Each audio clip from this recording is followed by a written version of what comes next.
What's up, everybody? We're the Cream, stands for Cash Flow, Real Estate, and Money. Working with fellow entrepreneurs and investors just like yourself, we are all about buying houses, creating cash flow, and creating businesses. Today, we're talking about the changing real estate market. Right now, we're seeing some changes. Obviously, interest rates went up. We're going to be talking about how this is affecting our real estate purchasing. And stick around to the end of the video. We're going to be changing our marketing up a little bit, share some of that stuff with you as well. But RJ, what are you seeing out there, and what are some of the things that you're doing? Yeah, so a lot of what I've seen from just the research of what's being sold, what's being transacted, and then also what's available to buy. I'm just seeing a lot more properties on the market right now. So it was, I think that ride that we had in the last couple of years, where at one point there was like maybe 1,800 listings available. It's not that way anymore. There's close to like 6,000 listings. So now, and to clarify, you're talking about our county? Yeah, just Franklin County and it's Columbus, Ohio, and there's, millions of people here. We're talking about an actual city, and it got all the way down. The market was so hot. There was so little inventory out there. RJ was seeing how many? So I pulled it up, and we're close to 6,000 now, but back then it was like 1,800. So literally, it's almost like 4 to 5x. Yeah, and so what's happening is that it's turning into a buyer's market. They have more to choose from. They're not going to, just one house and be, overbidding on houses. That that's in a seller's market. Mm-hmm. And so, we realize that when I'm looking at the what's kind of transferring every week, I'm also seeing that some of the hedge funds have pulled back, and so what they are doing, because we've actually called them, they're taking a step back because they're adjusting their buy model. Mm-hmm. And those are the hedge funds that we sold to because they were paying too much. Like, ultimately, that's why you sell the hedge funds anyway, right?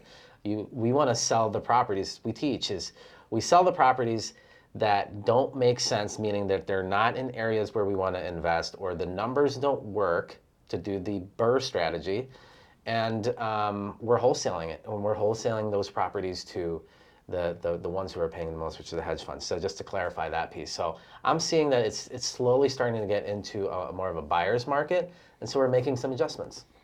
This is what you do. So first off, there's always a deal out there. You make your money when you buy, you get paid when you sell or refinance. We need to make sure that we're buying at deep discounts. We need to make sure when we're comping out our properties, we're not looking at comps from last year because it was a different market last year. We need to look at actual real comps and be conservative with these comps so we make sure we're not paying too much. But here's what we're doing. We are digging through the database, and we are finding the people, the sellers who maybe a year ago, when they wanted to sell and they said no to our low offer. Obviously, we make conservative offers, and sometimes these are low offers. And a lot of times last year, when the market was hot, we were getting laughed at. They were saying, "Oh, we're never going to take that offer." They laughed us right out of the room, and that's totally understandable. Well, guess what? Things change. What we're doing is calling these people back with a simple phone call. "Hey, did you sell the house at 123 Main Street yet?" "No, we haven't sold it yet." "Huh, you don't say." Well, guess what? That lowball offer that you made last year doesn't sound so lowball now when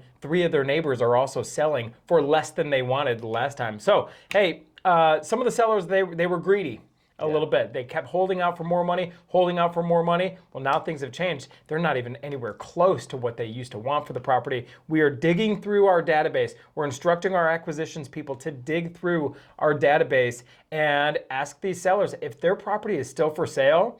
It's a whole new ballgame now. Maybe you were a part on the price, but now your offer doesn't sound so ludicrous. We're getting in there, digging through our database, finding the old leads, and we're going to continue buying. So sometimes the best deals could be found right underneath your nose. We're always marketing for new deals, but don't be afraid to get in there, dig through the database, and dig up some of that gold, is what we like to call it. Yeah, and another thing that we're doing is we're adjusting our buy price, an all-in amount.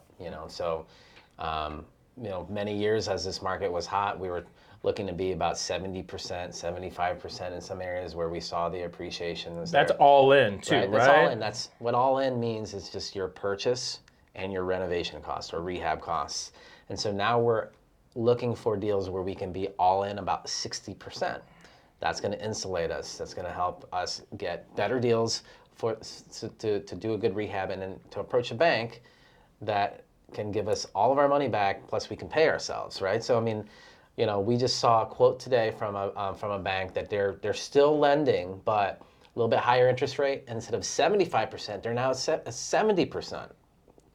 So you have to work with what financing you have that's available. This is how you know, bob and weave in a changing market. And you just got to get better deals. And it's kind of, you can use the market to your advantage, is what we're doing. Things change. Banks change their terms, banks change their LTVs, banks change their interest rates, and whatnot. But what we're never going to stop doing as real estate investors is stop buying. Yep. What we have to do, we don't just stop. We don't just get frozen and say, oh, we're not going to keep buying. We have to adjust our buying model. That's what RJ is saying. Be more conservative. Get in there and lowball these things. I mean, so far, right now, maybe a lowball price is exactly what the seller needs if they need to sell quickly. And that's what we're all about, is going after the motivated sellers. And if you want to learn more about how to become a real estate investor, it doesn't matter where you're starting out, or if you're already a real estate investor and you really kind of want some coaching and guidance to scale your portfolio or to really treat this thing like a business. That's what we're experts at doing. That's what we've done, and we teach people how to do it as well. Check out the website, investwithcream.com. We're in there every single day. We're working with some pretty awesome people right now. It's really the best part of my day, is helping people get to their first deal. So we're still actively buying, everybody. You got to adjust your buying model. Be conservative with your purchasing, and we'll be here flipping houses, owning rentals, and we'll see you on the next video.